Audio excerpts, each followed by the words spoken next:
Okay, so for now, we took a look at a couple of tools used for information gathering, but what happens if some of the tools stop working? Or if they get outdated? What are we going to do? We cannot depend on certain tools. If a tool breaks, we must find our way around to do the task either using other tool or by creating that tool ourselves. Well, luckily, there are a lot of tools available for us to download online. And we cannot cover all of them, but what is important to cover is how we can download them.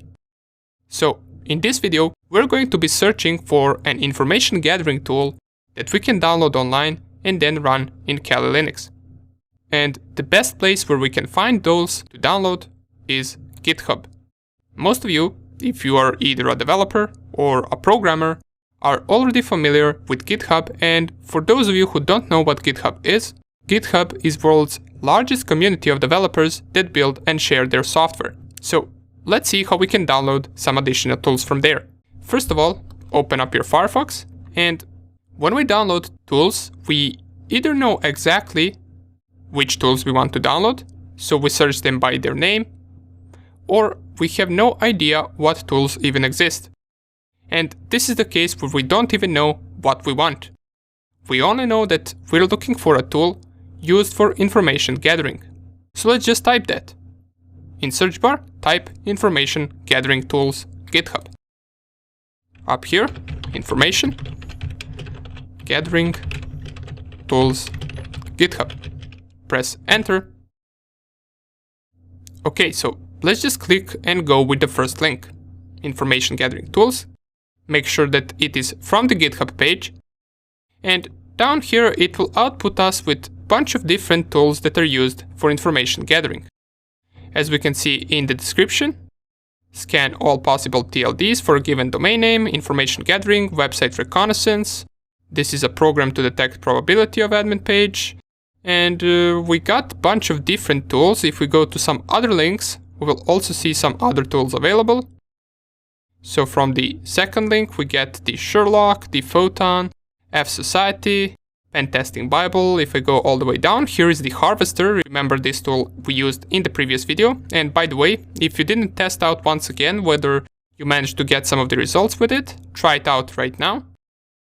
And down here, we will get Discover, which is also a known tool, Raccoon, Striker, Red Hawk, SandMap, and a bunch of others as well. And let's just go with any one of them. Let's just go with this one. Let us read the description. It says, all-in-one tool for information gathering, vulnerability scanning, and crawling. A must tool have for all penetration testers. Okay, so it seems interesting. Let us click on it. Click on Red Hawk. And here is the page of the tool.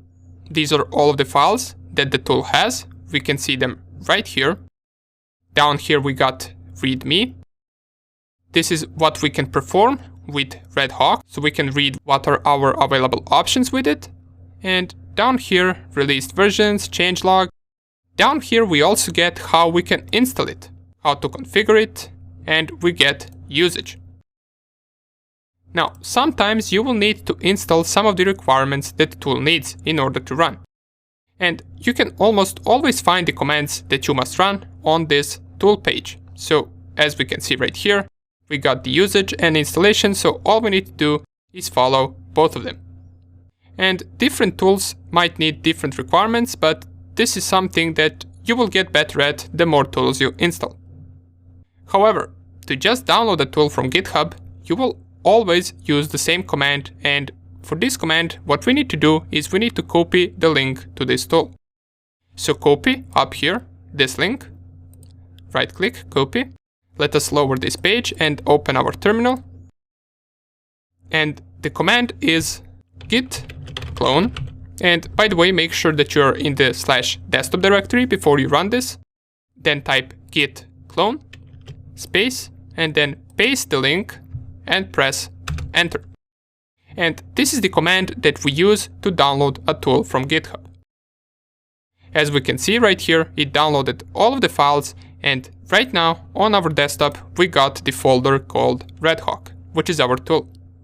And also keep in mind that sometimes, once you're searching for a tool, you might need to download multiple different tools before you run into a good one. So let's test this red-hawk tool out. Let's see whether it is any good. To run it, well, we don't know how to run it, but we can go to the red-hawk directory and see what files we got right here. So we got some PHP configuration files, functions, PHP, these are all of the files that we really are not interested in at the moment. If there was, for example, a usage file, we would most likely want to read that, in case the tool is complicated. But for now, we got this redhawk.php file. And out of all of these files, this is the file that seems to be the tool. So how can we run this? Well, first we notice what type of file it is. It is a PHP file. So to run it, we must type PHP and then the file name. If it was, for example, a Python file, we would type Python and then the file name. So depending on which file type it is, we run it like this, so PHP, redhawk.php, and press enter. It will load this with its banner, and it tells us right here that some of the modules are missing, and it tells us that we can try fix command, or we can simply just install it ourselves using terminal. So let's see whether this tool will install it for us. If I type fix, checking if curl module is installed, curl module not installed, and installing curl operation requires sudo permission, so you might be asked for password. This asks us for sudo password, and let's input it. And it seems to be downloading the curl module for us automatically, and we don't need to run other commands. It is also installing the second thing that I'm missing. So let's just wait for this to finish. And it tells us right here, job finished successfully. Please restart Redhawk. So let's clear the screen and run once again PHP Redhawk, and right now we don't get any error messages right here. It only asks us which website we want to scan. So let's just go with Google, why not? Let's see what are the available options that we have. Enter 1 for HTTP or enter 2 for HTTPS, and since Google is HTTPS of course, we will select 2. And here are all of the available options that we can use with our Redhawk. Basic recon, site title, IP address, Cloudflare detection. So let's see just the basic recon of Google. If I type number 0, it should perform the basic recon. And here are some of the basic output for Google. So we got site title to be Google, IP address, web server, Cloudflare, and it seems to be stuck at Cloudflare. So let's just Control-C it. It could be just a bug. And let's run it once again. Type google.com. Type 2 for HTTPS, and let's go once again with 0, just to see whether it will perform it correctly right now. And never mind, it seems to be stuck at Cloudflare once again. So let's just go with other options and test them out. Now this is what I'm talking about. Maybe if you don't like this tool, maybe you want to consider going and finding some other one. But for now we only tested one of the options, so let's go with other ones as well and see what else can we get. The ⴤ lookup, let's go with that one. And we get the ⴤ response for our Google. Good, so this option seems to work. It tells us scanning complete, press enter to continue, so let's continue and let's go with geo IP lookup. This should tell us the coordinates of the Google, and it does tell us the country, the IP address, the latitude and longitude, but city and state seems to be unavailable. Let's go with another option. We got grab banners, DNS lookup, subnet calculator, nmap port scan, and this option right here is something that we are not going to run right now, since this is something that we cover in the scanning section.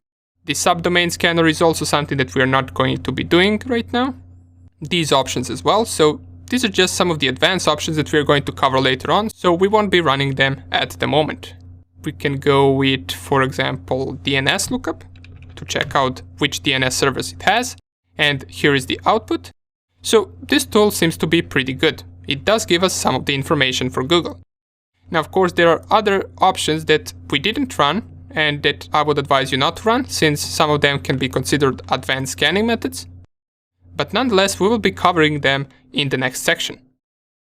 So for now on, what we did is we managed to find a random tool on GitHub install it and get it to work. We also tested it out, and it did give us some of the information.